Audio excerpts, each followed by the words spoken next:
It'd be nice if I turned on my microphone, wouldn't it? What is up, everybody? It's Dr. Vibe. I've done over 5,000 of these things, and I'm human. I do make errors, but you know what?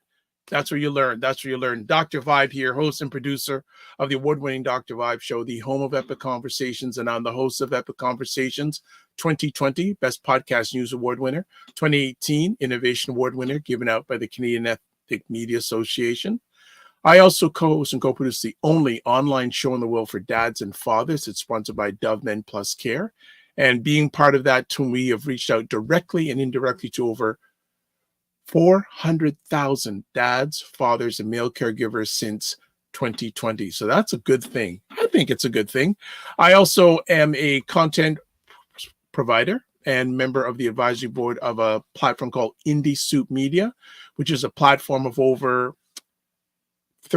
about 35 independent content creators that is powered by our good friend Dr. Tachi out of Fort Lauderdale, Florida. I gotta slow down. I don't know. I'm slurring this morning. Fort Lauderdale, Florida. That's better. There you go. And now in 4 months has over 15,000 YouTube subscribers. So you can catch replays of a lot of the epic conversations that I host on that platform. And just general support would be great. So that's that. Yeah. So July 4th, yesterday in the United States. So I know many Americans are making it a long weekend. Earlier this week in Canada, we had July 1st, Canada Day. So hopefully everyone, whatever way they did, celebrated or didn't celebrate. Some people do, some people don't. Here in the Toronto area, we got a lot of good heat and humidity coming back into the fold. So we're going to have a good time. I hope you're enjoying it wherever you are. Good morning, Fitnance IQ Cam. Morning. Hope you're doing fine and safe. And thanks for taking time. I would say you're our most consistent morning viber. I guess that's it, a morning viber. She was always in the house. All right, so a number of things going on. So a lot of things, then we're going to go to break, and then we're going to have Wayne Harris come on big time. So as always, subscribe to the Dr. Vibe Show on YouTube and hit the notification button. We're about 20 subscribers away from 1,500. So I'm making an ask. If you feel comfortable, please subscribe to the Dr. Vibe Show on YouTube to get us to the 1,500 marker. Also, follow me on Facebook, LinkedIn, and Instagram. If you want to advertise your business, product, or service on the platform, please feel free to email me, dr.vibe at the dr.vibeshow.com. And also, if you want to join the Discord group, please and thank you. We continue the conversations in between conversations, dr.vibe at the dr.vibeshow.com. So those are usual things. We've got some more things coming up. Fitness IQ Cam has thank you.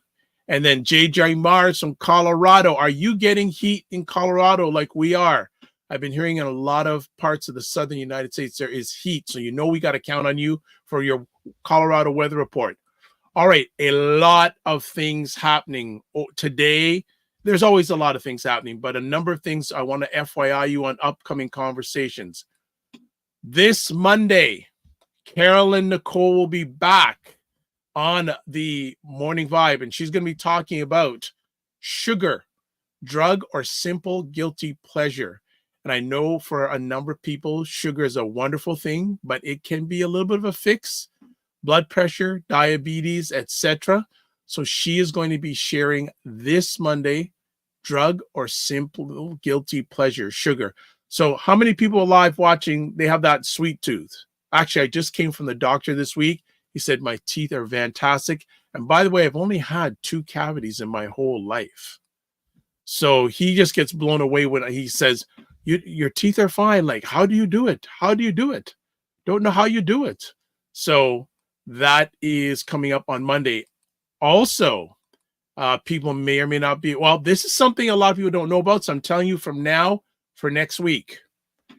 Next Friday, BBPA discusses board allegations. So for those who have been sort of keeping a track on things, probably the biggest ongoing controversy story of a national basis involving African Canadians is the BBPA, Black Business and Professional Association. A lot of allegations, misuse of misuse of funds, etc., etc.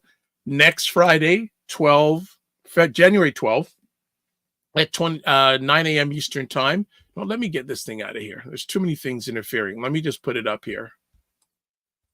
There you go. Next Friday, July 12th, 9 a.m. Eastern, we're going to have representatives on from the BBPA talking about the controversy. So, telling you from now, and it's also going to be, if you follow me on any of the platforms, the post is already up there.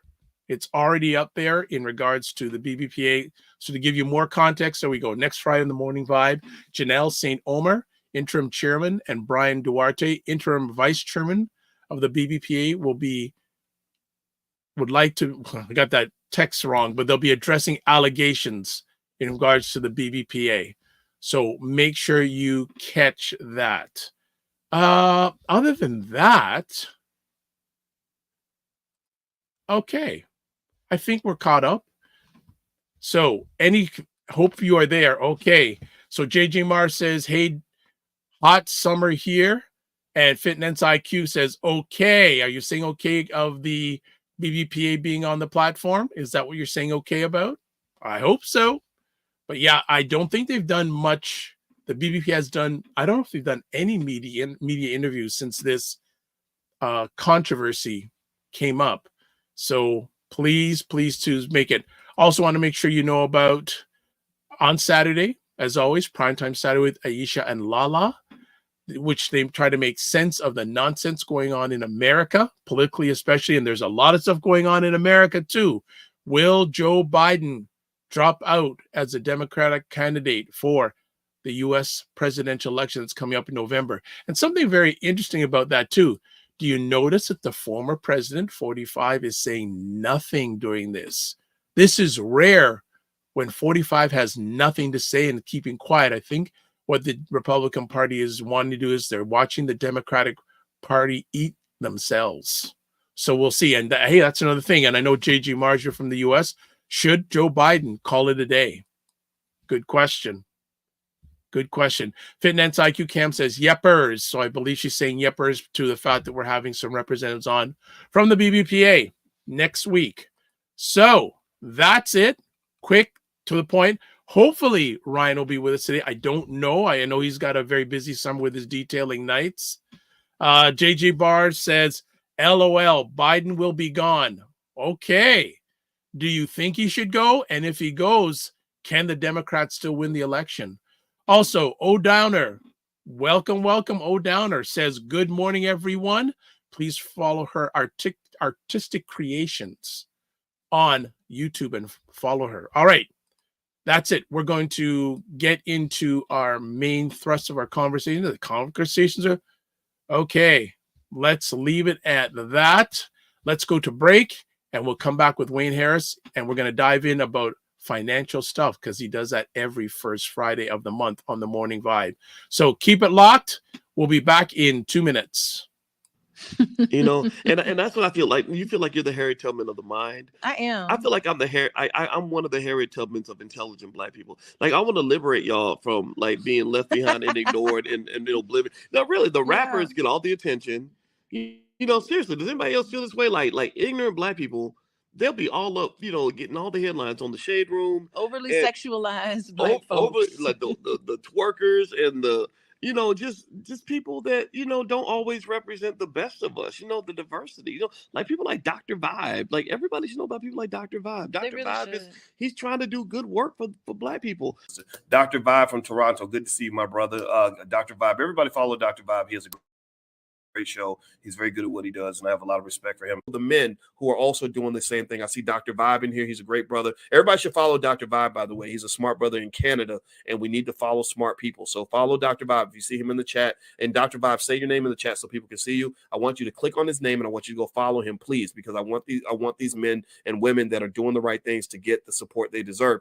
Hey, Dr. Vibe, how you doing, brother? Again, like I always do, I got to say everybody should go follow Dr. Vibe. He's got a great show. Dr. Vibe, I know Dr. Vibe's got a kingdom because I see your channel. I see you pouring into that every day. Everybody should follow Dr. Vibe, by the way. Look him up, Dr. Vibe, V-I-B-E. He's a great friend of me and my wife, and I love this guy. Okay, so let me hop into this. What's up, Dr. Vibe? How you doing? Everybody, if you see Dr. Vibe in the chat, everybody go follow the Dr. Vibe show. Dr. Vibe is a real smart brother and a good human being. I like the guy a lot, and he's very intelligent. And I think everyone should pay attention to what he's got going on. We got to shine the spotlight on the intelligent Black people out here that are really doing the good work. Don't just pay attention to the rappers and the celebrities. You know, a lot of these people are losers.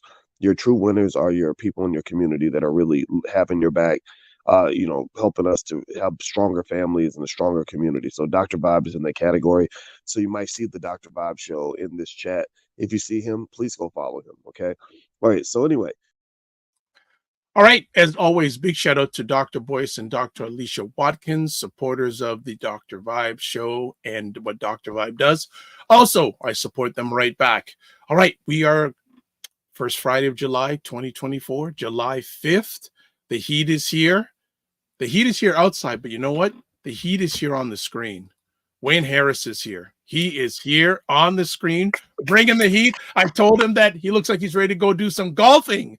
Look at he's got his golf shirt on, ready to make things happen. How we doing, Wayne? Doing very well, Dr. Vibe. How are you? Outstanding and blessed. How's family?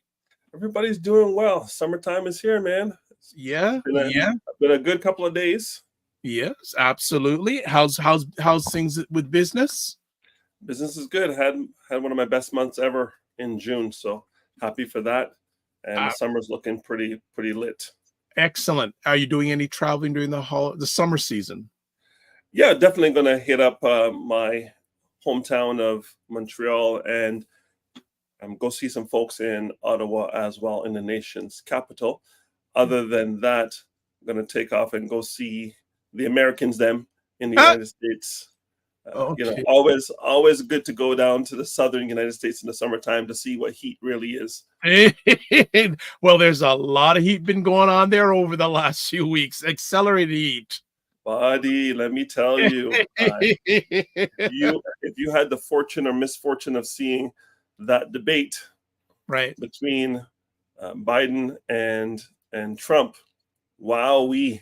America is in for a great ride between now and November and that election.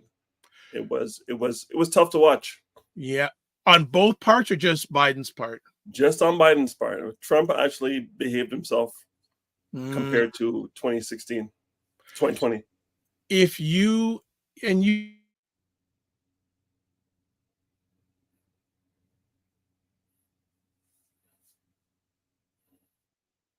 Biden, what would you tell Joe Biden? Sorry, you froze there for a little bit. I'm just saying, what would you tell Joe Biden?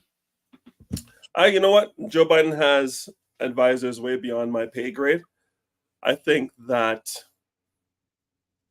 CNN is a friend of the Democratic Party. But it used to be. Yes. And Fox News was a friend of the Republican Party.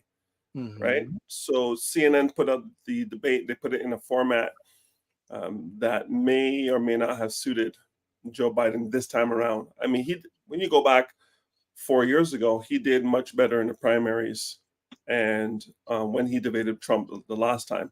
So I'm really feeling badly for him and his team, because not only will people say, well, the president is not where we need him to be, that may cost the Democrats votes in Congress and votes in the Senate, and make it a blue wave for the Republicans, or a red wave in this case for them. Blue for us in Canada, red for them, a red wave for the next election. And that could be a tough number of years for certain demographics, socioeconomic demographics in the United States, let's just say. Yeah. Won't even talk about Project 2025. So yeah, this I haven't read. I've been hearing snippets on it. I suggest you take a read of it. I suggest it's a very interesting document. Very, very, because some can read it and say, you know what, basically, if they do if they get in, they could have a president for life. Yeah, the whole dictatorship and all that. I've heard the speculation on it, but again, until I read it myself, I won't comment on it. All right, okay. Let's get to this month's topic. I'm having trouble speaking. This month's topic: financial concepts, part 1. So part of this also, everyone who's watching this live, I'm also going to send you a link to a survey. So if you're able to I'm going to put it on screen. I'm also going to put it on all the platforms that people are watching this live or even on replay. There's the link, but I'm also going to put it on the comments section. So if you're watching on YouTube, excuse me, YouTube, Facebook pages, Twitter, etc., if you could, please fill out the survey. We're also going to talk about the questions in real time here, but it'd be nice if you could fill out the survey. So Wayne, why, and actually it's a good time because we're just past half year, financial concepts. Why did you want to attack this baby today? Because right around this time, people start going buck wild with vacations and spending money. They want to do things, or they want to be outside. So whatever your goals were at the beginning of the year, let's do a checkup and see where you're at. You're halfway through the year. Are you where you thought you would be financially at this point in the year? It's a great time to do a reset. So I want to remind people of what the goals should be in order for them to retire and not have more month than money. It's key. You know, an interesting concept too, Wayne. I don't know if I'd share this with you, but there's 2 associates that I've known for a while, and one was working in social services for the city of Toronto for 30 plus years. Another gentleman working for UPS 30 plus years, customer service, things like that. Both of them retired in this year. Both of them moved. So one moved from Milton to London, and the other person moved from Brampton to London. Guess what both of them are having to do? Go back to work. Yes. They're like, one of them said, Dr. Vibe, I need your help. I go, why? He says, I need help with my resume. I go, hold on. I'm going in my mind, you retired in the last year. You've moved from the GTA. Both of them, basically, the other one lived in Milton, extended part of the GTHA. And both of them are like, one has a part-time job, the other one's looking for a part-time job. Yeah, because if life is hard at 100% of your income, life is going to be harder at 60% of your income. Wow. Now, like these gentlemen are not age 60. They're below the age of 60. They probably don't have their pensions and don't have their old age security. So they're not receiving those dollars. Well, I know one is below 60, the one that moved from Brampton to London. The lady who moved from Milton, I don't think she's 60 yet. I don't think so. Well, listen, send them my way. I'll show them some things they can do, especially if they have pensions from their companies. Depending on how long they retired, there's some things they can do to help themselves out. 100%. All right, good stuff. All right, so everyone, I have put in, if you're watching on any platform, the link is there. I'd love you to fill out the survey, but what we'll also do is we'll go through each of the questions and have a little bit of conversation. And also I have some questions for Wayne too, but Wayne, your first conversation piece is, what is your relationship with money? 100%. I want to understand, does money run you, or do you run your money? Right? Are you a slave to your money, or is your money working the way you want your money to work? So how does your money work? I think a lot of people who are tuning into this show come from the diaspora. So they're coming from Africa, or they're coming from the Caribbean.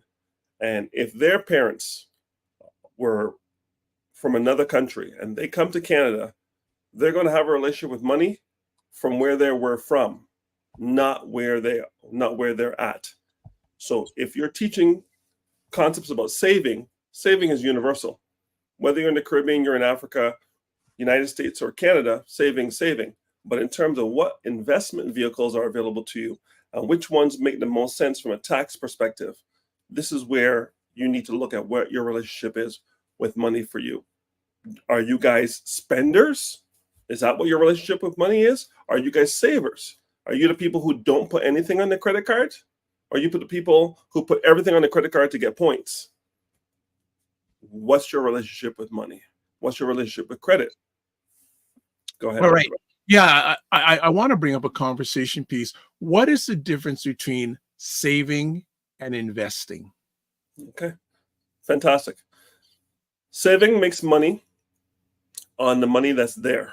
So you have $100 and you want to save, you're going to put another $5 in to the pot.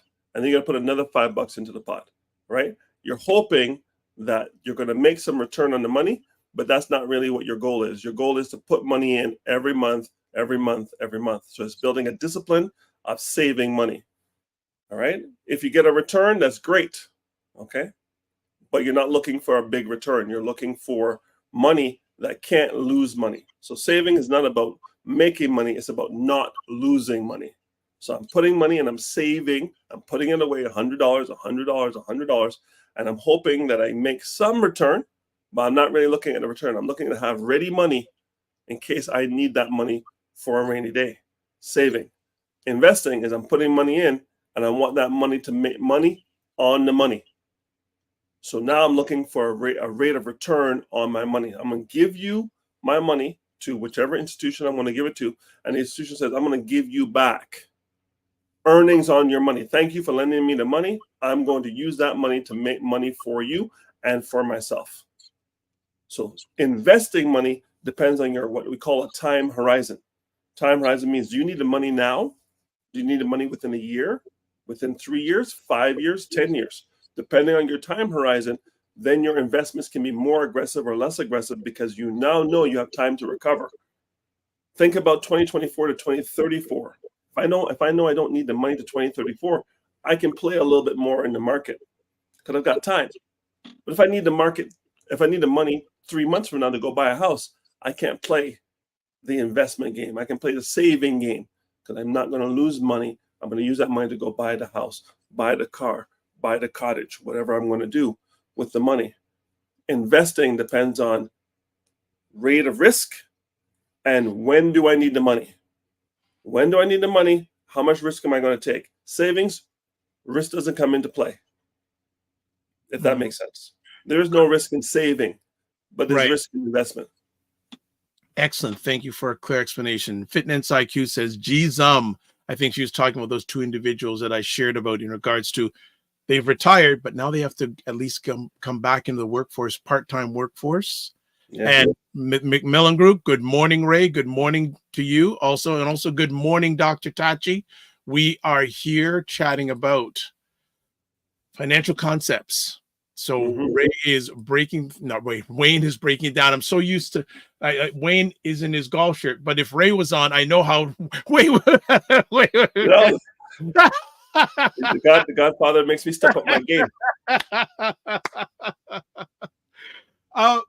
So you talked a little bit there we talked about investment. What are some common mistakes people make when managing an investment risk? Right. People go on to the social media and they hear different things about investing and they don't scrutinize the source of the information. Is this American information? If you're American, that's great. Is it British information? We're getting a lot of that now. Is it Canadian information? If it's one of the three, is it the appropriate information for 2024? Because if you were to talk to me about if you were talking about the first part of 2023, there would be no such thing as a first-time homeowner savings account. It came out April of 2023. So you have to know what the context is of the information we're giving people. So I'm giving it from a Canadian perspective. I do know a little bit about the American perspective, but I can't speak on it. You have to go talk to an advisor in the USA to get the information on what's relevant to you in America today. I'm speaking from a Canadian perspective today. Maybe what I'll do in a future session is I'll bring an American counterpart on and have them compare and contrast what we have in Canada versus what we have in the United States. So maybe we'll do that. Yeah. All right. Okay. Now I know you have a PowerPoint. Do you want me to bring it up? And if you do, when would you like me to bring it up? Yeah, let's bring up the first slide here, if you can bring that up. So this is called the X curve. And basically what you want to do is you want to look at your journey in life. If you look on the left-hand side of the arrow on the top, you looking at decreasing responsibility.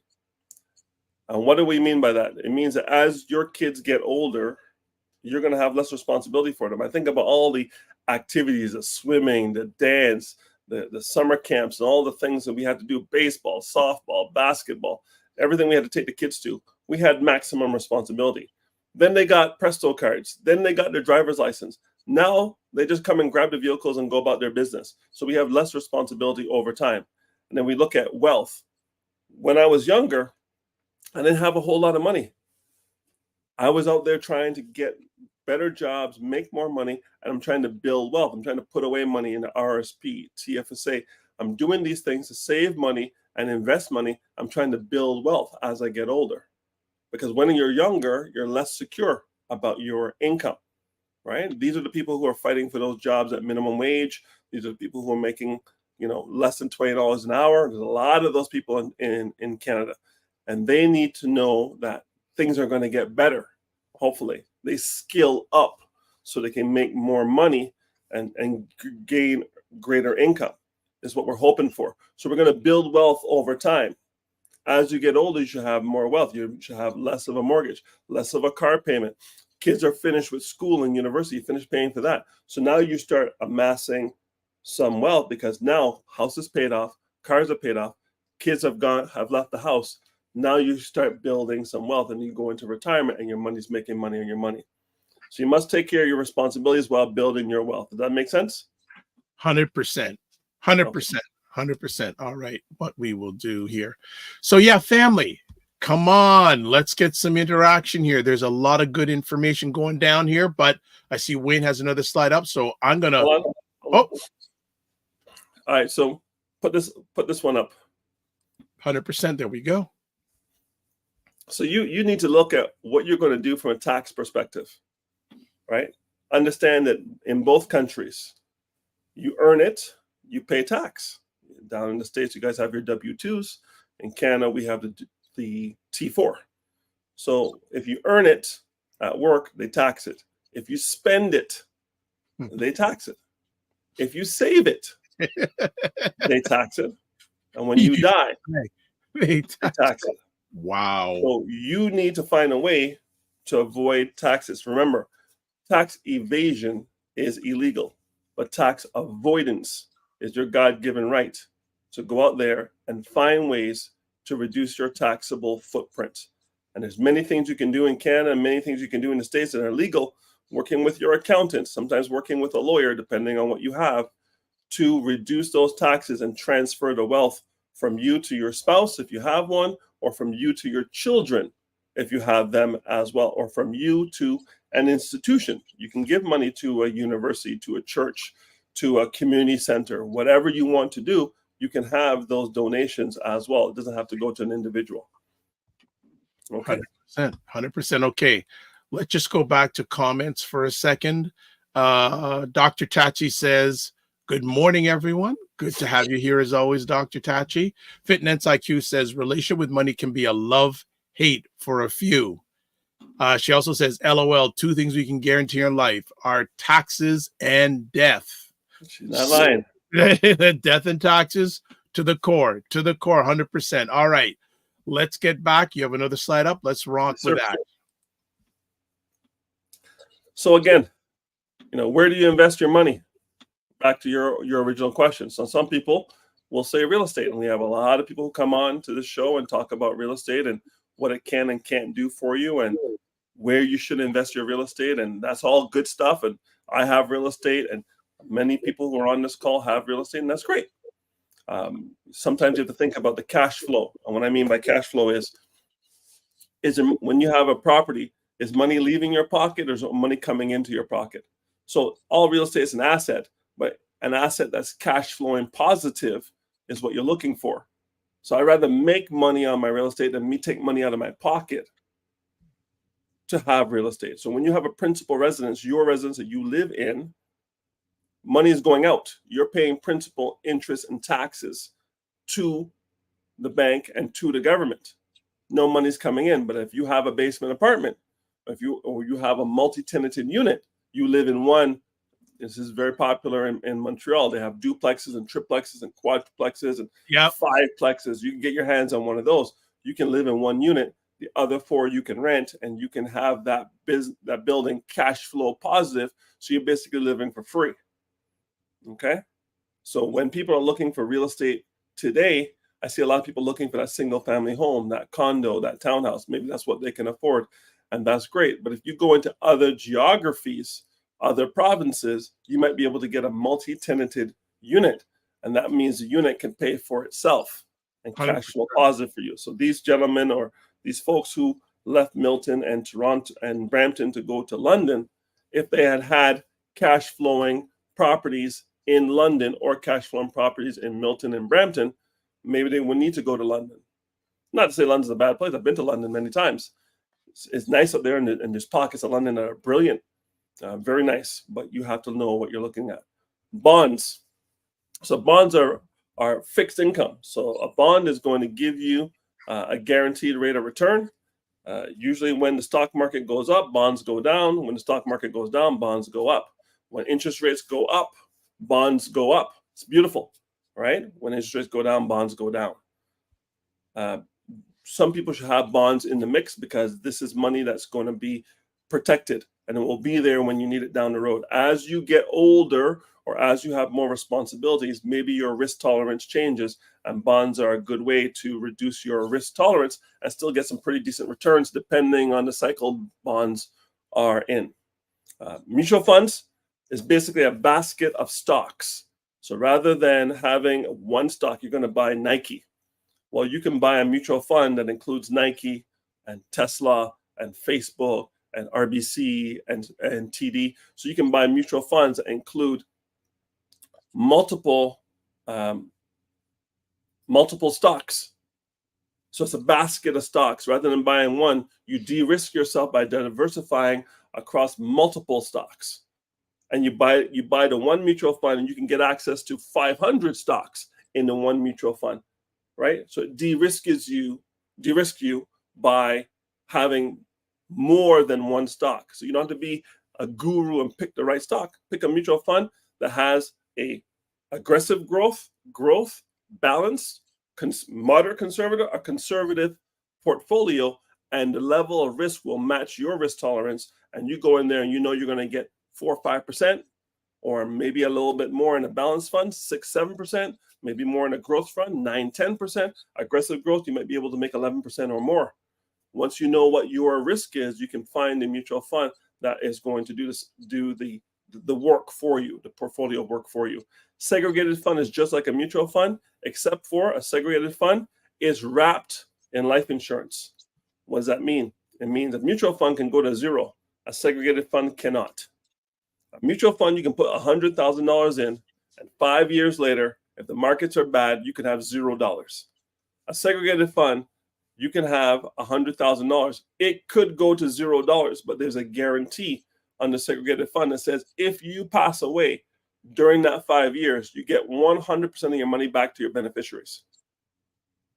Not true with a mutual fund.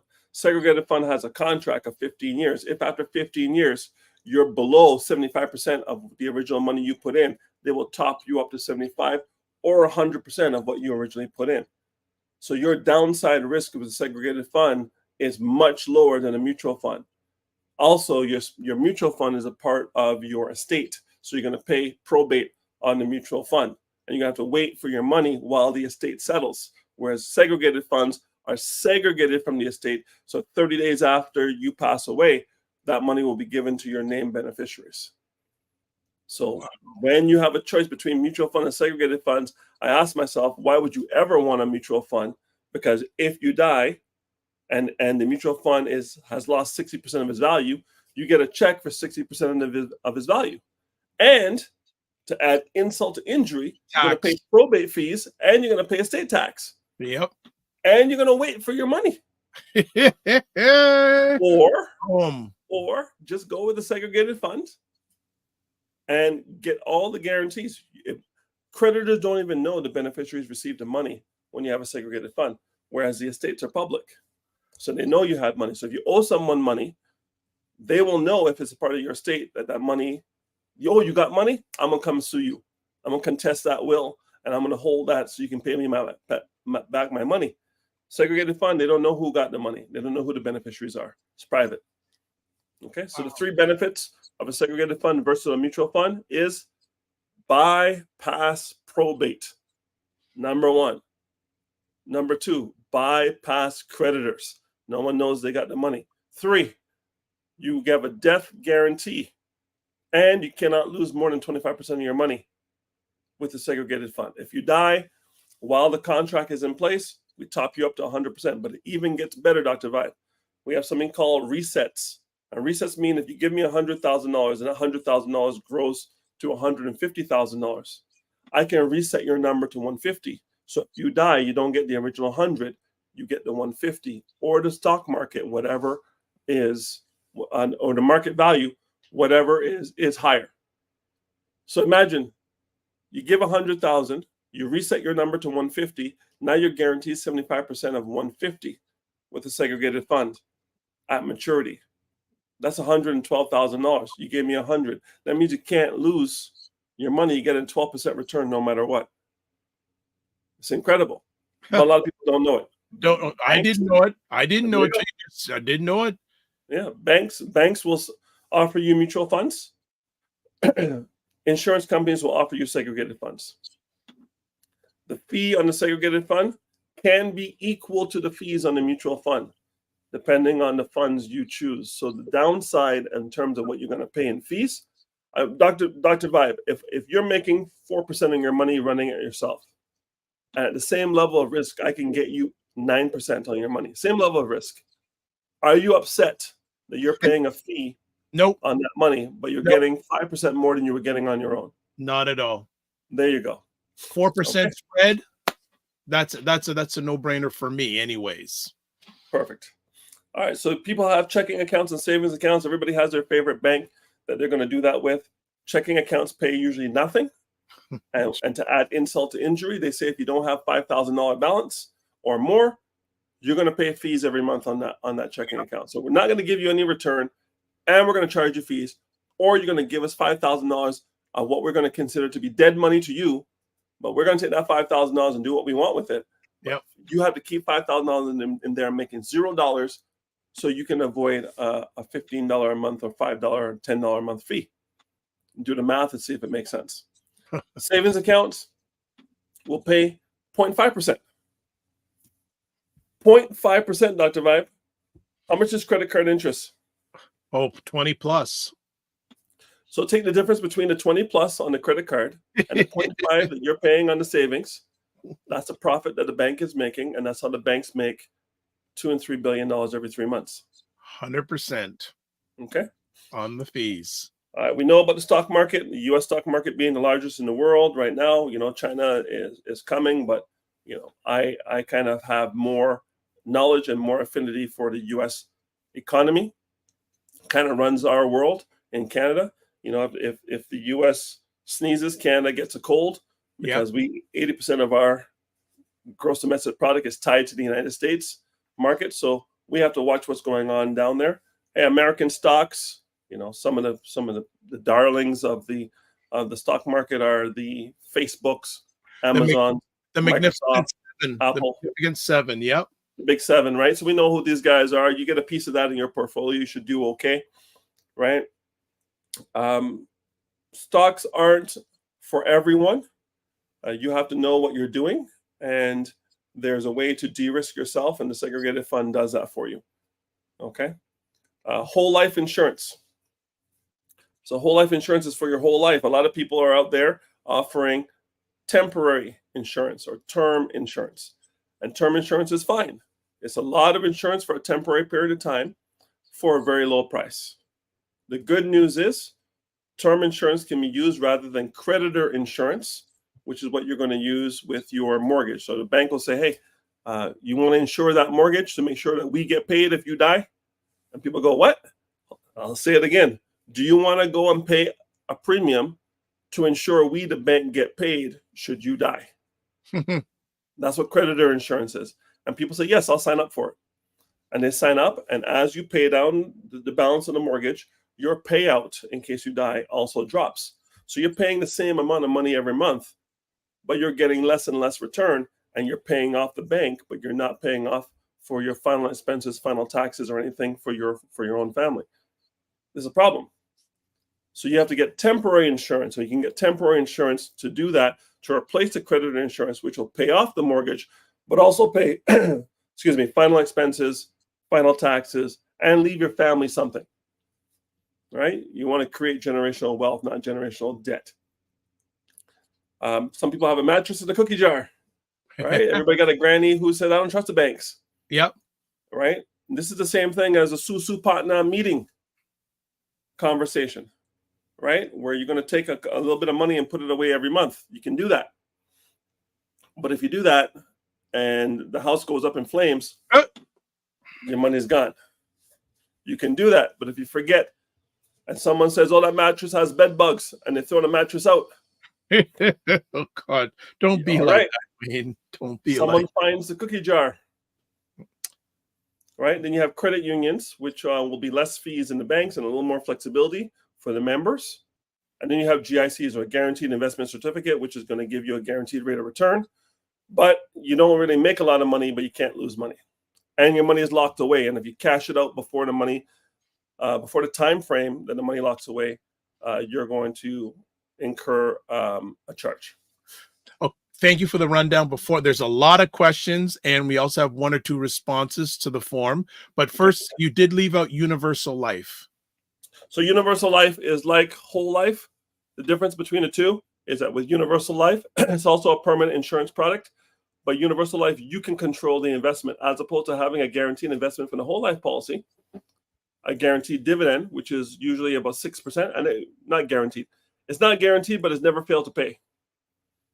So whole life insurance is going to give you a return, a dividend of north of 6%, and has never failed to pay in the last 80 plus years, but it's not guaranteed.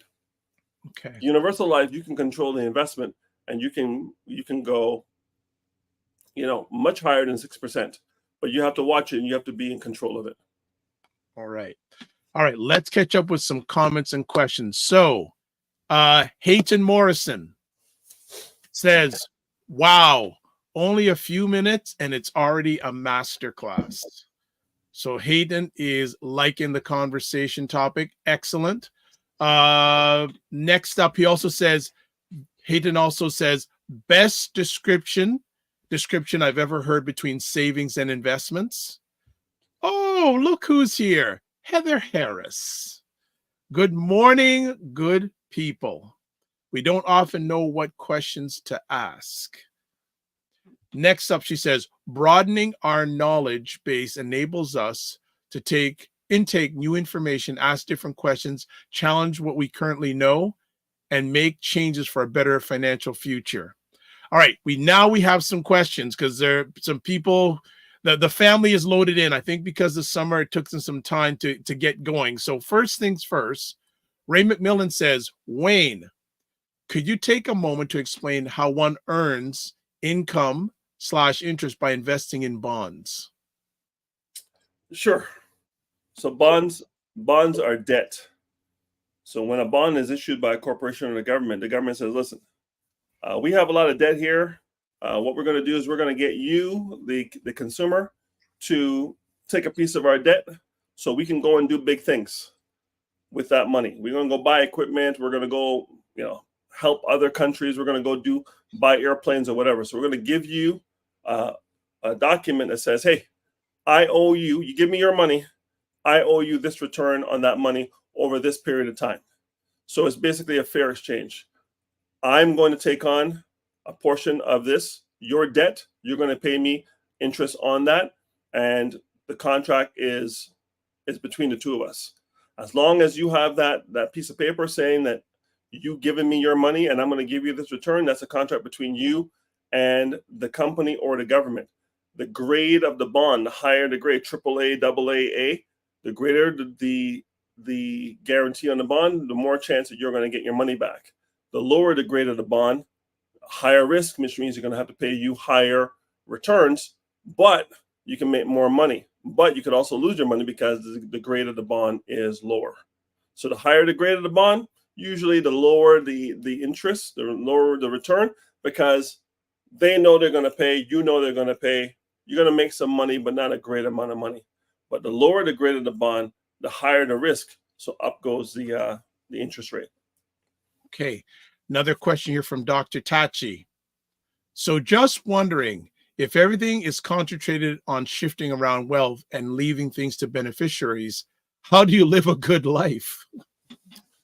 Well, yeah, I mean, when you go on the airplane, Dr. Tachi, they say you need to put your mask on first. When the cabin loses pressure, put your mask on first. So I'm not telling you sacrifice your life for the next generation, but you should at least be benign.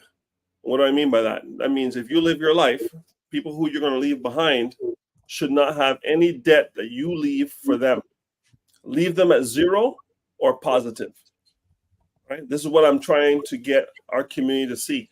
Leave them at zero. The funerals paid for, taxes are paid for, and all fees are paid for. And if you exit that way, you leave them with nothing. That's fine. That means every generation is a pioneer generation, and there's no generational wealth. So you have to do two things at the same time. It's kind of like walking and chewing gum. You have to live your life, okay? Because you're making the money. It's your life. It's only one you have. But you also want to put yourself in position to not leave debt for the next generation. Or if you can leave them better off, that would be even better, but not necessarily required. It depends on your value system, right? I'm not looking to leave my kids millions and millions of dollars. Me, living from the dollar store, right? It's my life. So I'm going to live, and Angie and I are going to travel, and we're going to do our thing, but we're also not going to leave them with a bag of debt. So it's a trade-off, and that's why you work with an advisor to see what is it you need to live for you to live your best life, for you to have the best quality of life when you retire, but also not leave a financial burden for the next generation or your next of kin, if that makes sense. Yeah, 100%. Something I heard a number of years ago, and I'm going to do the best I can. Too many people who look like us are dying with a bill, not a will. There you go. That's one of the things there. Also wanted, for people who came in a little bit late, we have a survey that if you're up to it, please fill it out. There's the link. Many of the people are watching live. You're watching on YouTube. I have put it out a few times, the link to this survey in the comment section of the YouTube. If you're up to it, please feel free to fill it out. Actually, another comment here. Heather Harris says, the children need to meet with the advisor as well so they understand the long-term assignment. Yeah. Okay. Good stuff. So someone has filled out the responses. So I'm not going to give their name because don't have permission, but the first question they answered, what is your relationship with money? They say, I have a healthy respect for money. I don't spend randomly. Next question, where did you learn about money? As a young person, my family, mainly my grandparents, who had a stock portfolio, life insurance, and annuities. They had a household budget and didn't spend spontaneously. Next question, on a scale from 1 to 10, where are you financially? If 10 is all set and 1 is a disaster, they say an 8. They say, what does your retirement plan look like? Looks quite good. And then finally, what does your estate plan look like? Needs to be updated as it's about 2 years outdated. This person is doing real work, and I applaud them for having finished the survey and for having those responses. My question to them would be, did you do it on your own? Did you do it with an advisor? Did you do it with your parents, or all the above? And that's okay. because what they're saying is at least have a plan. You can work with somebody who has a plan. You can adjust a plan, but someone who doesn't have anything, it's kind of hard. So go ahead. Yeah, I have a question. So the answer to their last question, like their estate plan, it needs to be updated. It's 2 years outdated. If you have an estate plan, what is your suggestion on how often should it be reviewed or updated? Great question. Estate plans should be reviewed honestly annually with your advisor. Now, Okay. if you've got your estate plan done by a lawyer, it costs you to sit down with them on an annual basis. So then I would say to you, whenever there's a compelling event or compelling change in your family. So you're single, you have an estate plan. You get married, compelling event, update the estate plan. You're married and have a child, update the estate plan. You're married and have a second child, update the estate plan. All your children are now age of majority, update your estate plan. All your children now have grandchildren, update your estate plan. You get divorced or you're widowed, update your estate plan. So compelling events in your life will dictate. You don't own a home, your estate plan stays the same. You buy a home, update your estate plan. So any major compelling event in your life, that's when you should be updating your estate plan. Okay, good stuff. Rule of 72, you've mentioned before, but this is a visual of it, so go for it. Right. So the Rule of 72 was popularized by Einstein, but not created by him. And it basically says that if you take the number 72 and divide it by the rate of return on your money, it will tell you how long it's going to take for the money to double. So if you put your money in the bank and you get a high interest savings account at one of these online banks that we have here in Canada, I'm sure they have them in the States as well. If you put $10,000 in at 1.5% because you want to keep your money safe, this is saving. It will take 48 years for your money to double. For 10,000 to become 20,000, it will take 48 years. If you can get 3% on your money, the money will double every 24 years. And if you can get 6% on your money, the money will double every 12 years. And if you can get 12% on your money, the money will double every 6 years. So I want you to think about something. This is when you're making money. 1.5, 3, 6, 12. This is great. But when the money is working against you in debt, the Rule of 72 is also in play. So when you have 72, I'm going to do the math, 72 divided by 19.9% on that credit card, the money doubles every 3.6 years, Dr. Vibe, against you. So we want to make sure that we have the money that's working against us, our debt, is at the lowest interest rate possible, or the interest that we are paying on the debt is being used for an investment. So the interest on the loan is tax deductible. And there's ways to do that. Okay? So I want you to think about, everybody on this call, I want you to think about, where is my money? Is it in a bank, fully exposed to estate and probate, or is it in an insurance company? 2, I want you to look at, what is my rate of return? And a lot of people can't read these statements. So when you have the statement, you should be able to look and see what your rate of return is this year, what it was last year, what it was 3, 5, 7 years ago, whenever you had the investment, and what your overall rate of return is. And if it's below 6%, you have a problem, because the rate of inflation in Canada is 3%, 2 to 3%. So if you're not making 3% of your money, you're not even making zero. Because if inflation is 3% and you're making 3%, you're at zero. But if you're in a bank, you're going to pay tax. So you're below zero. So are you earning more than 3%? And if you're not earning more than 3%, you need to look at that. The last thing I'm going to say about this is, from an investment perspective, every investment you have should have a named beneficiary. And it should not be your estate. Because what you're doing is you're naming a beneficiary that will be taxed. So we want to make sure, some of you are common law, some of you are separated, some of you are divorced, some of you don't talk to that person anymore, but you have them as named beneficiary because you haven't updated your documents in years.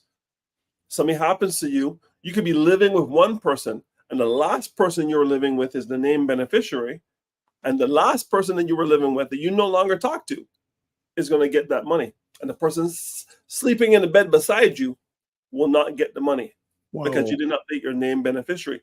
Don't let it happen to you. Go look at every piece of paper you have that has a named beneficiary and make sure your beneficiary is not the estate and actually the people you want the money to go to. Wow. Wow. That right there, I hope people heard that. I hope so. Yeah, we got some comments here. So going back a little bit, Dr. Tachi way back said, "This is excellent information indeed." Also, got another comment here. Let me get down to it. Yeah, Ray McMillan says, "Consumer debt is the biggest obstacle to a growth financial journey. It negatively impacts every financial decision that can improve one's life." Facts. And then also, Dr. Tachi says, "Wow." Also, we have thank you. Another person's filled out the survey. So I'll give you the results. So they answered, "What is your relationship with money? A little too casual." And then the answer to the question, "Where did you learn about money? School of Hard Knocks." Then the answer to, "On a scale from 1 to 10, where are you financially if 10 is all set and 1 is a disaster?" 7. What does your retirement plan look like? Looking good, hoping for better. And then finally, what does your estate plan look like? Needs work. Okay. I can tell you that 56% of Canadians don't have a will. And in the Black community, that number goes up to over 80%. I was going to say probably about 80%. So when I go out there and I meet a family that looks like me and they have everything in place, I have to give them the slow clap. Because I'm like, wow, amazing. I was in Ajax a few weeks ago, a single dad, talking to him, put his insurance together. Insurance was looking good. And he said, I think I have a will. He went upstairs, came back downstairs and showed me the will. And he goes, I go, "Well, there's 3 documents here." He goes, "I don't know what's in there. I think it's just a will." He had a will. He had a power of attorney for his finances, and he had a power of attorney for his health. These are 3 different documents. And not to be, how can I say, stereotypical, how often do you see that for a single Black male? Buddy, it's like Snuffleupagus. Only Big Bird. Only Big Bird can see it. You got to be OG to wow. know. Yeah. Wow. Very, very, very rare. I was very impressed that he had it in place. His son is 9 years old, and his son can't do anything until he's 18. And he has everything in place to make sure his son's going to be taken care of. So I was very, very proud of him for having that in place.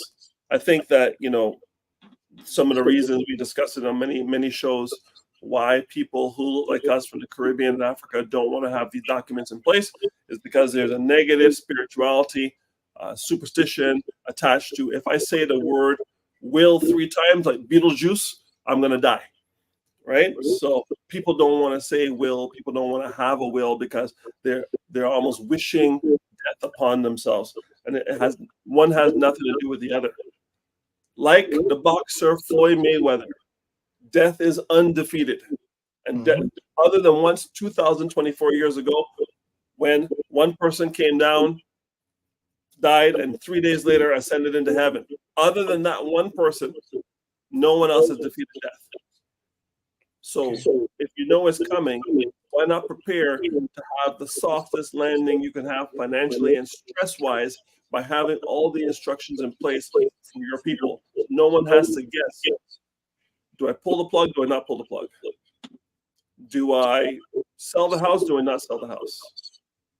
Do I give it to all 3 kids, or is one child excluded because they already received their money while they were alive? So what can we do to help? All right. You have another slide? You want to put it up? Yep. Let's go here. Let's see. Present. Yeah. I can put it up. Okay. Here we go. There you go. You're a good man. Thank you. All right. So this is taxes, death and taxes. We're trying to reduce the impact on taxes, and what you put your money in from a Canadian perspective is going to determine where your taxes are going to hurt you. So look at the left. This is tax me always, fully taxable. Savings accounts, guaranteed income certificates, money market funds, secondary properties, tax. Okay? Tax deferred. I'm not going to pay tax now, but I'm going to pay tax later. Registered retirement savings plan. I'm going to pay tax when I pull on that money. When I'm at 65 or whenever I retire, I'm going to pay on the RSP. But it's going to force me to take money out, whether I need it or not, at age 71, which is a RRIF, Registered Retirement Income Fund. And the government forces you to take the money out so they can tax it because you've been hiding it in there for what could be the better part of 40 years. Registered education savings plans. When you take the money out for the students, because you've been saving for their education, that money is taxable. But because the kids are not making real money, they're still part-time, they fall usually below any tax that's material because they're 17 and they're going to university or college. And then the first-time homeowner savings account, if you don't use it to buy a house, it can be moved into your RSP, assuming you have room. But if you don't have room, that becomes taxable because you didn't buy a house in Canada. And that's brand new as of last year. Then there's pay taxes now and never pay taxes again. The first bucket everybody understands in Canada, tax-free savings account, which has been around since 2009. Stephen Harper brought that into play. The Americans have the IRA, Roth IRA. They have their 401ks. We have our RSPs. They have their, I think it's 529s, and we have the RESPs. So we have things that are kind of on both sides of the border that are the same. The first column there were taxable, same thing on both sides of the border. The last piece, cash accumulation in a life insurance policy. This is what most people forget about.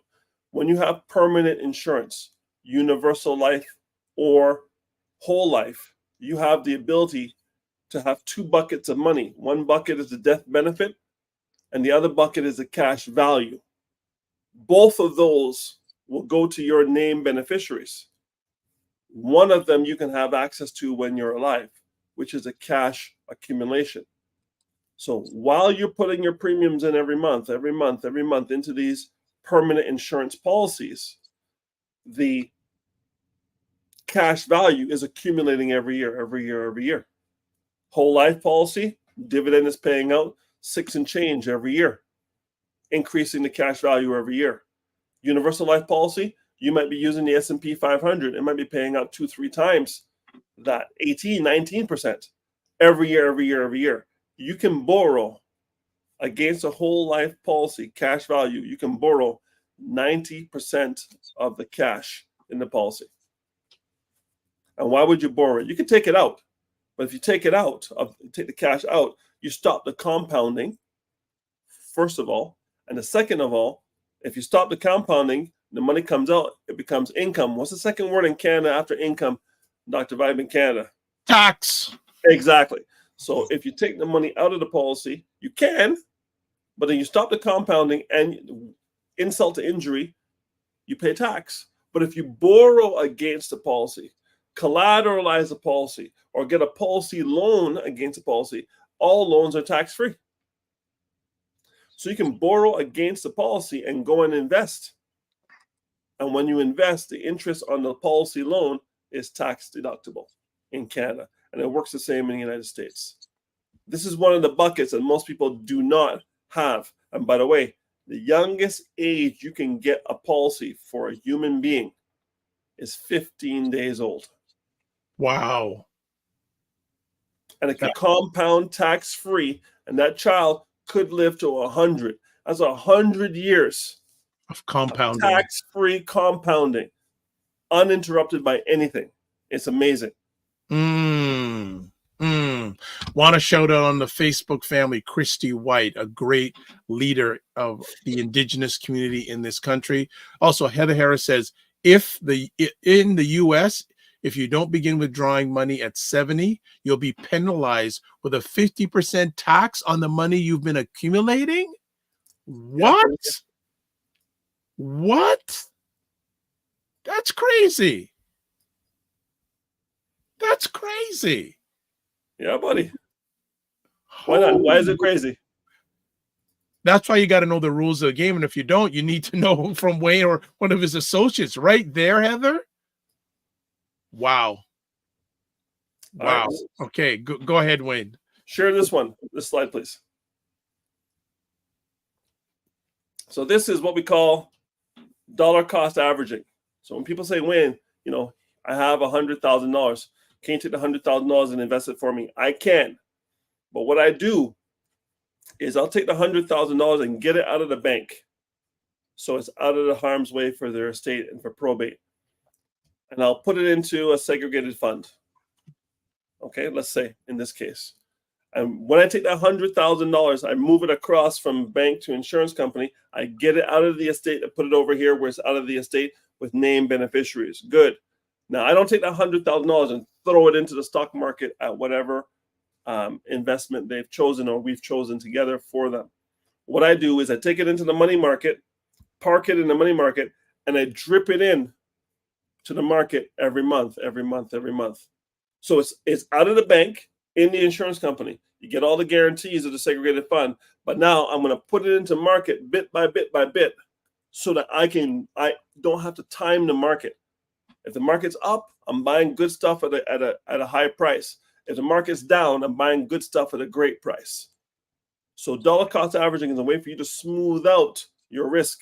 So let's look at this and say, for argument's sake, it's $100 a month someone's giving me. And they're going to do this automatic pre-approved debit from their paycheck, $100 every month. In January, they give me $100, and the share price for whatever segregated fund is $10. So if they give me $100, they can buy 10. Next month, the stock market crashes. Most people will panic. Here's what I know. If I ask any lady about their favorite shoe, and I'm not being sexist, guys buy shoes too. Any guy, any girl, Nike shoes go on sale. They're half price. Do you say, I'm not going to buy those Nike shoes at half price? I'm going to wait till they go back to regular price before I buy them. Do we do that, Dr. Vibe? We don't do that. You say Nikes are on half price? I'm going to buy two. Hey, look, when I was much younger, because probably like you, I have a big foot size. Yes. Right?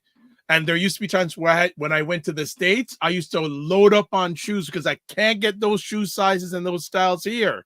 Correct. So that's, I can relate 100%.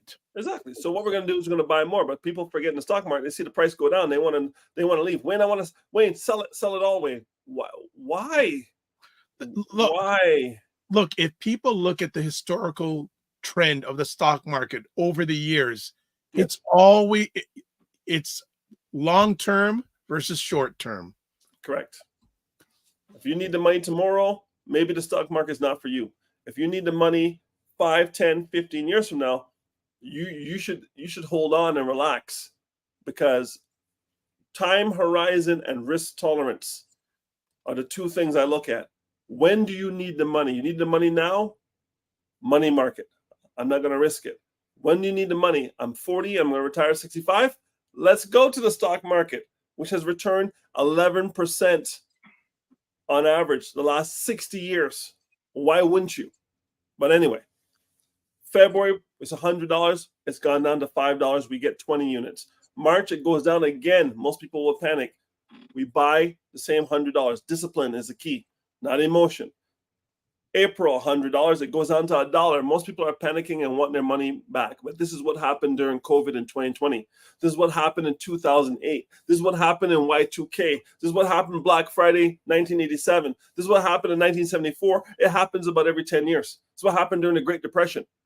You got to be consistent and disciplined. Yeah. You put the money in, Dr. Vibe, you put $600 in. Okay? You have 330 units. Now you sell at $2. 330 times $2 is $660. Yeah. So you made 10% return while the market was dropping. Dollar cost averaging will help you do that. So we need everybody on this call and anybody who hears this message. Yes, if you have lump sums, put the lump sums in. But even when I get those lump sums, I usually do dollar cost averaging to give you the opportunity. So if the market moves one way or the other, you still win. This is how you win in a down market. Yeah. It's a long game. It's gonna be the long game. So comments coming in. Pimp barbecue sauce. Love the name of your sauce. Buy when people are fearful, sell when people are greedy. Quote from Warren Buffett. And he's done pretty well. Fitness IQ Cam says, long term, the way to go. Heather Harris says, the information shocked me when I was attending a retirement webinar. Roland Lowe says this.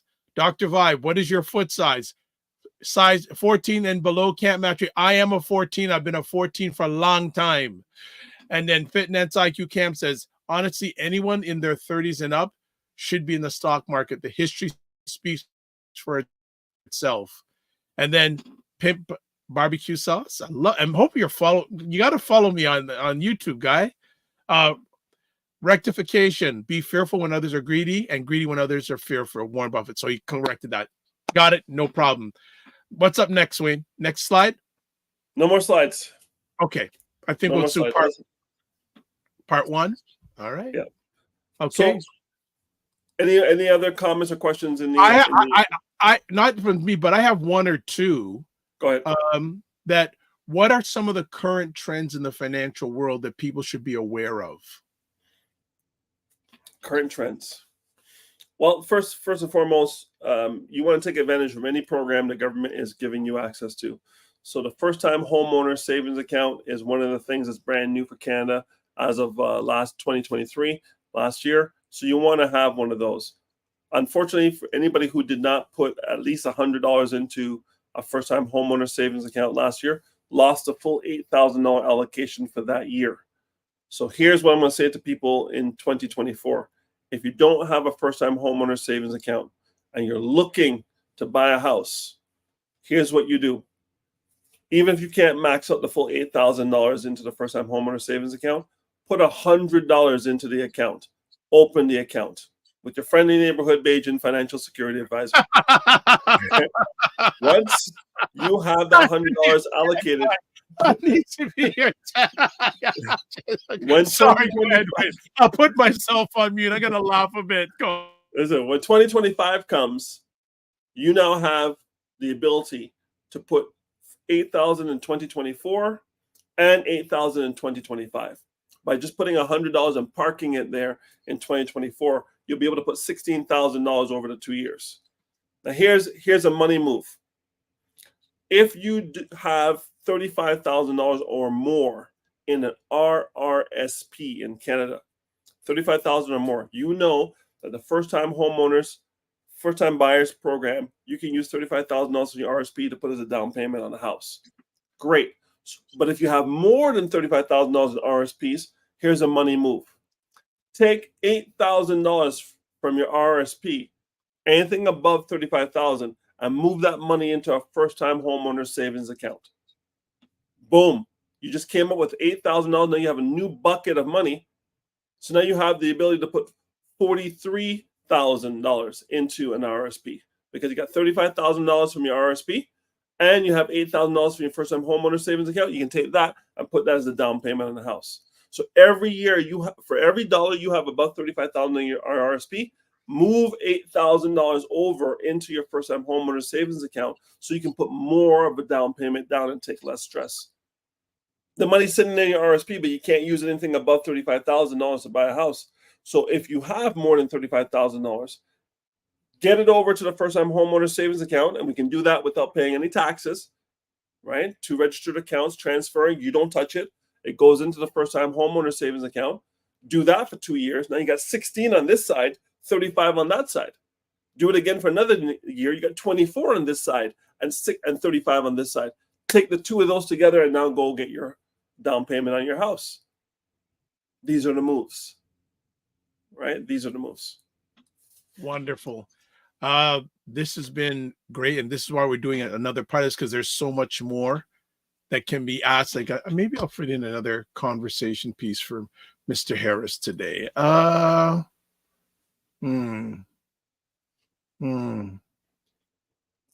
Any more surveys filled in? No, and yeah, only 2 people did it, but you know what? 2 is better than none. When we do part 2 of this, we're going to do it again. But I think that the introduction was really good. And I think that you covered a lot of things here today that I would suggest people watch the replay. I really think you need to watch the replay, because absolutely.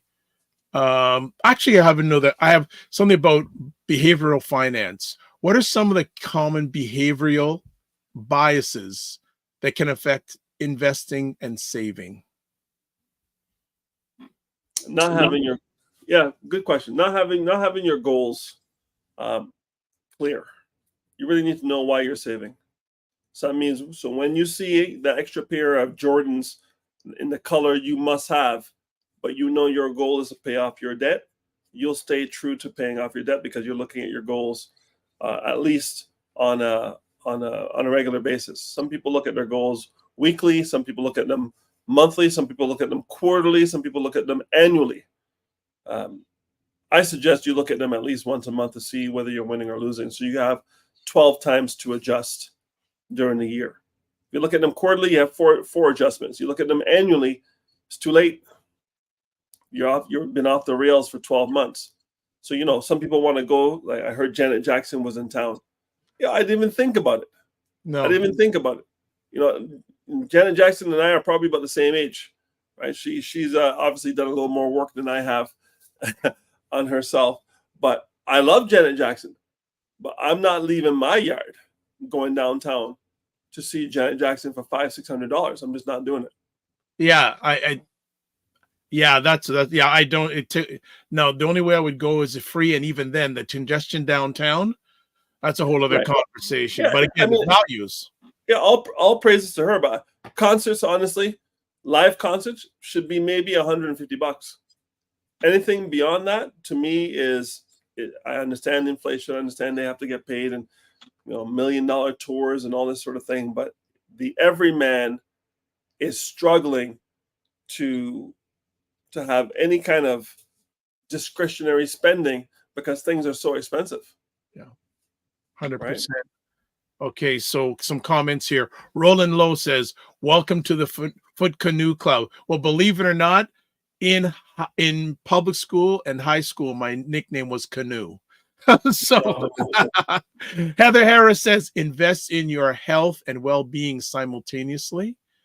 Fitness IQ Cam says, "Indeed, with behavior." Well, I didn't think she'd show up today. Minion Cam says, "I took a quick look at the survey, and I already know my approach is different because the hovering cloud is that Ontario Disability Support Program is not one size fit all with personal finance." Fair enough. Fitness IQ says, "Only SWV is getting my money." How much is that concert?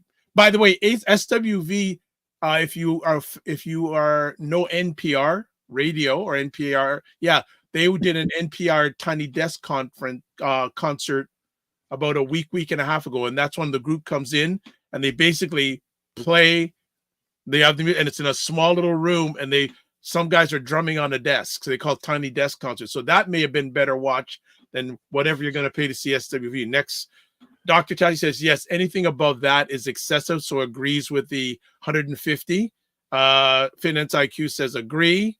Dr. Tati says if it's more than $150, they will not see me.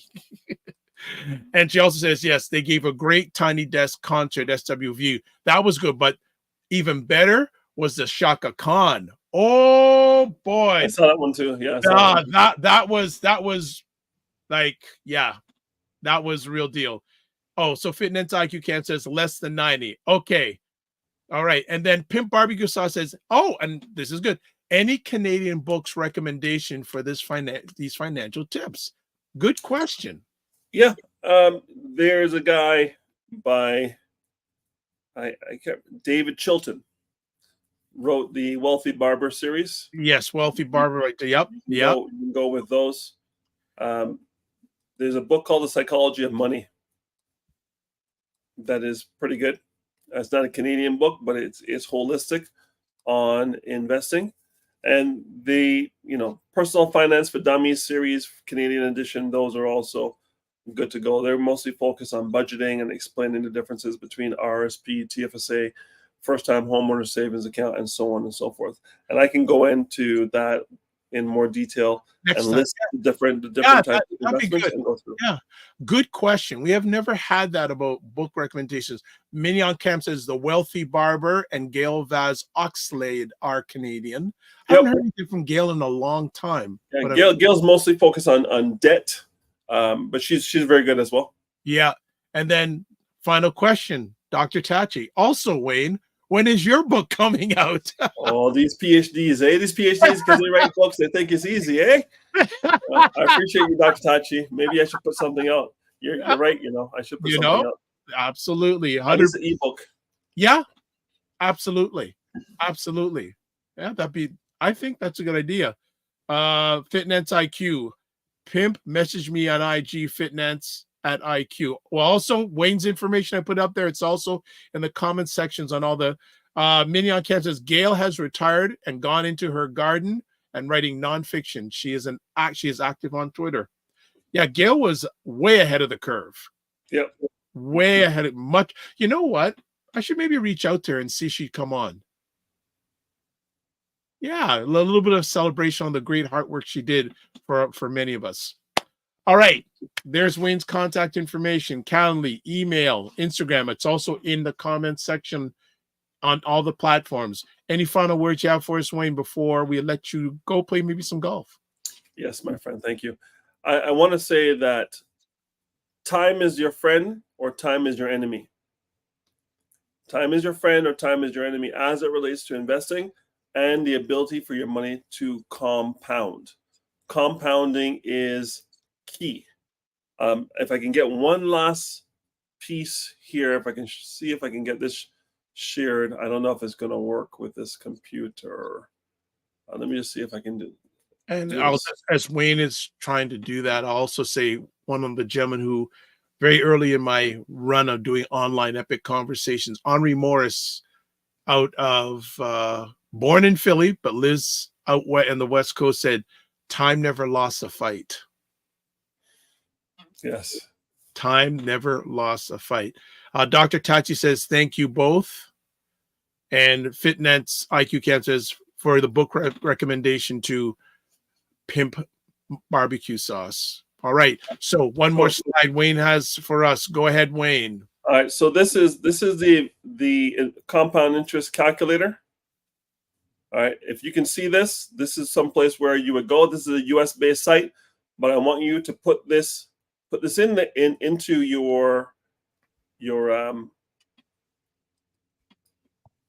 browser and just go in there and see what the initial investment you put in. It's like $100. What you're going to contribute monthly. Pick an interest rate that you want to look at. Put in 7% and then put plus or minus 1%, and then have it compound annually and see what it's going to yield to you. Trust me when I tell you, it's no joke. It is real what you can make in this game of money, and the interest doesn't have to be great. Be modest, 7%, and just pop it in and do it. Let me see if I can get that done because I'm trying to see if it will, which screen I can use. I don't think I can edit it while it's sharing. Yeah, I will. So it's invested. Let me do this. Let me do this. I'm going to go back to it. I'm going to put in $100 a month. All right, I'm going to put in $100. $100. I'm going to put in a monthly contribution of $100. I'm going to say the length of time is 25 years. I'm going to put in the interest rate at 7%. I'm going to put plus or minus 1%. I'm going to compound it annually. So $100 a month for 25 years. All right, let's see if this will work. And I'm going to go to, are you seeing it on the screen? Yeah, you may want to zoom in a little bit. I don't know how I can do that. View. If you go to your, do you have anything where you can adjust the view, zoom in, zoom out? Let me see. But if not, no problem. And also for those who are watching live on the replay, the site that Wayne is at is investor.gov. So I've put that on the screen. So it's But there. you can see it says $76,000, right? Yep. That's not bad at $100 a month for 25 years. There you go. Again, it's based on the long game. Exactly. And discipline. So play with the numbers. If you can start with a lump sum of a couple of $1,000, $5,000, $10,000, and you can put in $250 or $500 a month, and play with the interest rate. Don't be crazy with it. 7% plus or minus 1%, and compound annually. You'll see how you can recover and put yourself in position to win later on in life. Okay. Thanks for the added value, as always, to you, Angie, and the rest of the family. Just don't manage your time, manage your energy. Remember to give yourself grace, and we'll chat with you soon. Take care, my brother. Have a great weekend. Bye, everybody. Take care. All right, family. There is Wayne's contact information. Right till the end, great added value. There's his information. I challenge someone to contact him. I'm just putting it out there. All right. So as we shut it down today, subscribe to the Dr. Vibe Show on YouTube and hit the notification button. Also, again, 20 followers away, 20 subscribers away from 1,500 on the YouTube. It's nothing like Indie Soup Media's got their 15K and going strong. No worries. Advertise on any of the platforms I'm a part of. Feel free. Vibe at the VIBESHOW.com. Join the Morning Vibe Discord group. Again, email me Vibe at the VIBESHOW.com.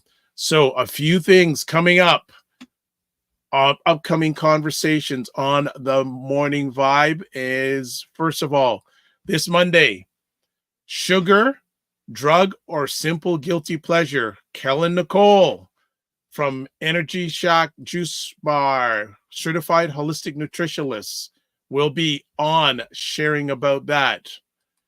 Next up, next Friday, July 12th, 9 a.m., we have two members of the board from the Black Business and Professional Association going to be addressing the allegations on the BBPA. And also, Hayden Morrison's going to be part of that conversation as a concerned community member. So those are some of the things coming up.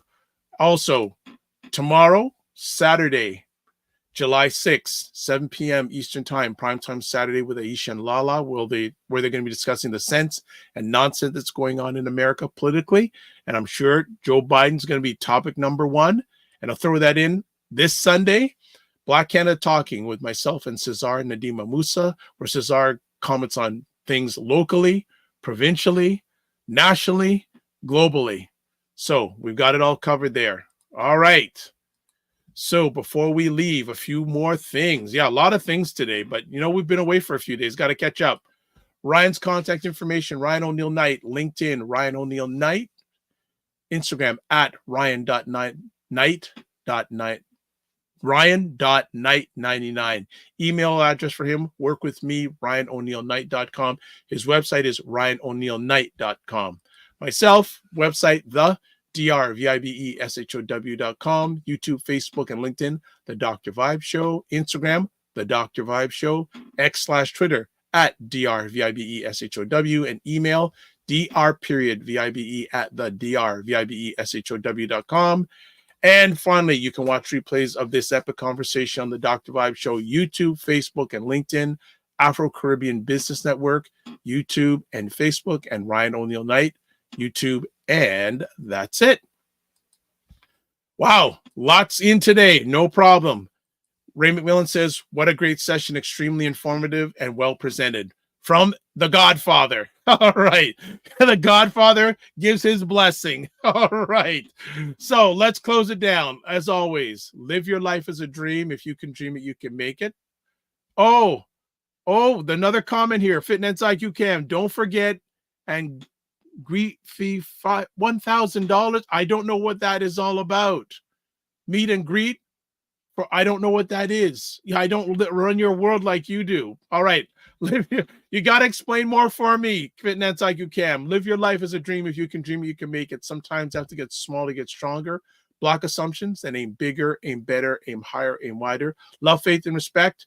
Remember to give yourself grace and don't just manage your time, manage your energy. God bless. Peace be well. Keep the faith and walk good.